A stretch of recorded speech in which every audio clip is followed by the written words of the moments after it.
अरे रमन, तू आ गया। हम तो तेरा ही इंतजार कर रहे थे। रमन घर के बाहर कार पार्क करके बरामदे में आया ही था कि देखा माँ बाबूजी अपने सामान के साथ कहीं बाहर जाने को तैयार खड़े थे। इतने में कैब भी आ गई। आप लोग कहीं जा रहे हो? रमन ने पूछा। हाँ, हम छोटे के पास जा रहे हैं।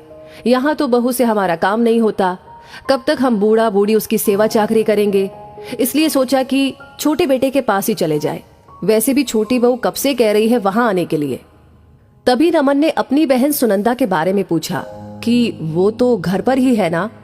रमन की माँ ने कहा, नहीं नहीं, उसके ससुराल वाले कब से फोन कर रहे हैं, तो वो भी अपने ससुराल के लिए बस अभी थोड़ी देर पहले ही निकली है। रमन एकटक अपने माता पिता को देखता रह गया, कुछ बोला नहीं। माँ बाबूजी ने शायद पहले से ही कैब बुला ली थी, इसलिए दोनों ने अपना सामान उठाया और कैब में रख रवाना हो गए।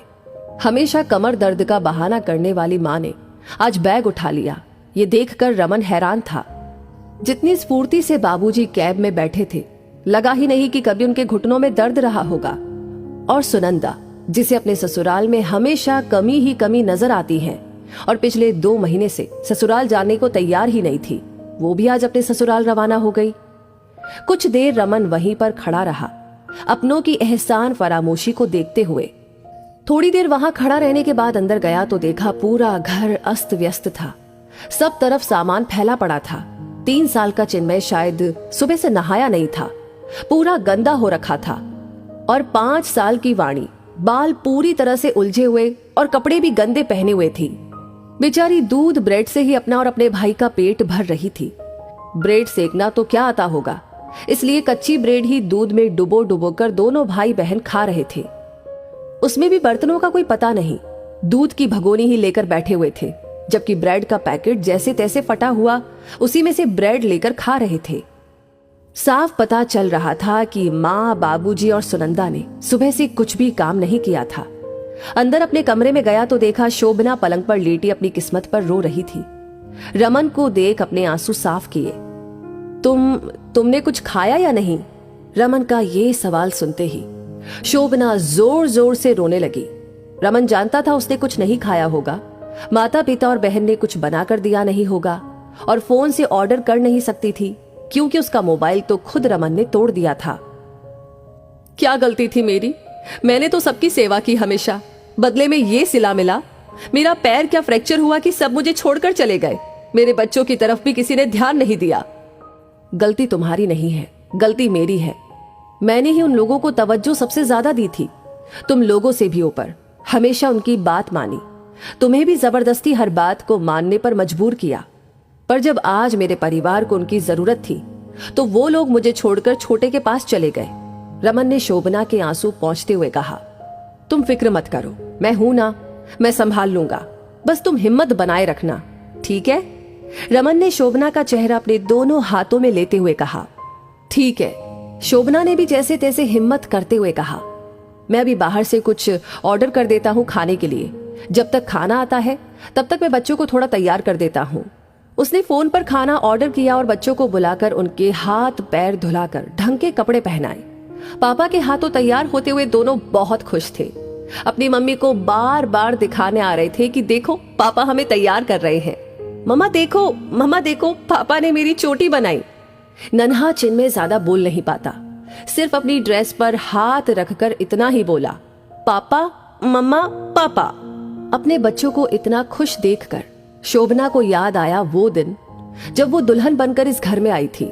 रमन घर का बड़ा बेटा, सास ससुर, देवर प्रवीण और एक शादीशुदा ननद सुनंदा थी, जो अपने ससुराल में कम और मायके में ज्यादा दिखती थी। बेटे से पहले बेटी का विवाह किया गया था। रमन अपने माता पिता और परिवार को बहुत मानता था, अपनी इच्छा और खुशियों के ऊपर अपने परिवार को रखता था। इसलिए शोभना के लिए कई तरह के नियम और कानून थे। ननद जहां हर 10 दिन बाद अपने मायके आकर बैठ जाती थी और महीनों वहां से उठकर नहीं जाती थी, वहीं शोभना के लिए उसके मायके जाना न के बराबर ही था। सुबह जाओ और शाम को आ जाओ। घर का सारा काम शोभना को अकेले ही करना पड़ता था। शोभना का पूरा दिन घर में काम करते हुए ही बीत जाता। रमन और शोभना अगर कहीं घूमने जाते तो पहले सुनंदा और सास ससुर जाने को तैयार होते, और अगर नहीं गए तो पहले सबका खाना तैयार करके जाना पड़ता। शादी से पहले शोभना जॉब करती थी, पर शादी के बाद उसे जॉब छोड़नी पड़ी। रमन के अनुसार माता पिता की सेवा करना उसका फर्ज था। सुबह से शाम मशीन बनी शोभना अकेले काम करती और बाकी सब फरमाइश करते रहते थे। एक दो बार नौकर रखने के लिए कहा तो रमन ने मना कर दिया, क्योंकि सास ससुर को नौकर चाकर का काम पसंद नहीं आता था, इसलिए नौकर भी नहीं रखने देते। जब वाणी हुई तब तक प्रवीण की भी शादी हो चुकी थी। देवरानी निशा ने आकर सब संभाल लिया था, पर सास ससुर और ननद का रवैया वही रहा। नेक लेने में सभी आगे आ जाते, पर काम करने के मामले में सब पीछे हो जाते। जब प्रवीण निशा दूसरे शहर शिफ्ट हुए तब कुछ दिन सास ससुर उसके साथ भी रहे, पर निशा के घर में नौकर काम करते थे और उससे जितना होता वो उतना ही काम करती थी, इसलिए सारी फरमाइशें वहां पर नहीं चलती। तो सास ससुर शोभना के पास रहना ही पसंद करते, क्योंकि वो जानते थे कि यहाँ रमन के रहते शोभना की मनमर्जी नहीं चल सकती। अभी सप्ताह भर पहले ही अचानक बारिश का मौसम हो गया तो सुनंदा ने उसे आवाज लगाई, भाभी बाहर बारिश का मौसम हो गया है, फटाफट से कपड़े ले आओ। रसोई में पकौड़ी तलते हुए शोभना शायद फोन पर भी बात कर रही थी, इसलिए उसने सुनंदा से कहा, दीदी मैं पकौड़े तल रही हूँ, आज कपड़े आप ले आइए प्लीज। तुम्हें शर्म नहीं आती? तुम्हारे रहते सुनंदा कपड़े लेकर आएगी? सासू माँ जोर से चिल्लाई। उनकी आवाज सुनकर रमन बाहर आ गया। क्या हुआ माँ, क्यों चिल्ला रही हो?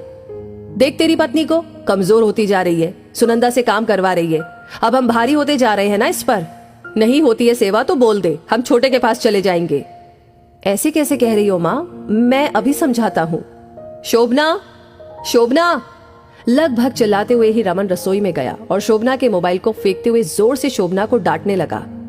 रमन ने डांट लगाई है तो अपने हाथ धोकर रसोई में काम करती हुई शोभना को ही छत पर भागना पड़ा। कपड़े उतारकर लाते समय रास्ते में पैर फिसला और सीढ़ियों से नीचे गिर गई और पैर फ्रैक्चर हो गया।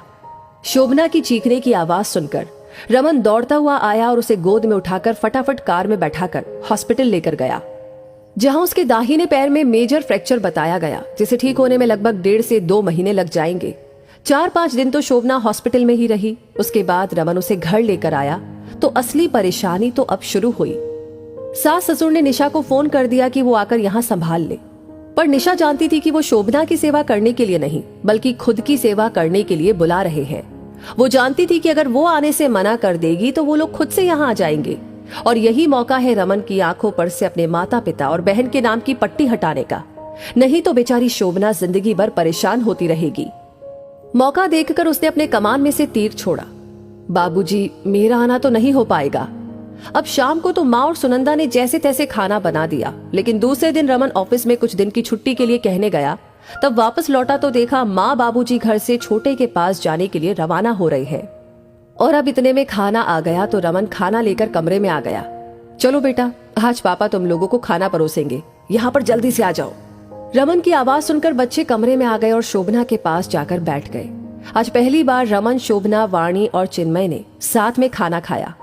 थोड़ी देर बाद रमन के फोन पर शोभना के लिए निशा का फोन आ गया। माफ करना भाभी, मैं नहीं आ पा रही हूँ, लेकिन अब कम से कम भैया की आंखों पर अपने परिवार के नाम की जो पट्टी बंधी थी वो हट गई होगी। वैसे फिक्र मत करो, मैंने एजेंसी में बात कर ली है, कल वो लोग मेड भिजवा देंगे घर पर। भैया से कहिए सब संभाल लेंगे। थैंक यू निशा। अरे आप मेरी बड़ी बहन है, इसमें थैंक यू की क्या बात है। साल का अंत चल रहा है और मैं अपने परिवार के लिए कुछ भी नहीं कर पा रही हूँ। भाभी, सबसे बड़ी खुशी की बात है कि इस साल के अंत में भैया को समझ में आ गया कि कुछ रिश्ते स्वार्थी होते हैं, उनके लिए अपनों का मन नहीं मारना चाहिए। ये कहकर निशा ने फोन रख दिया। तो दोस्तों, इस वीडियो से आपको क्या सीख मिलती है, कमेंट बॉक्स में लिखकर के अपनी राय जरूर बताएं और इस वीडियो को ज्यादा से ज्यादा शेयर करें। आपका हर एक लाइक, हर एक शेयर हमें मोटिवेट करता है ऐसी ही प्रेरणादायक वीडियो आपके सामने लाने के लिए। साथ ही हमारी हर वीडियो को सबसे पहले पाने के लिए हमारे पेज को फॉलो करना ना भूलें। धन्यवाद।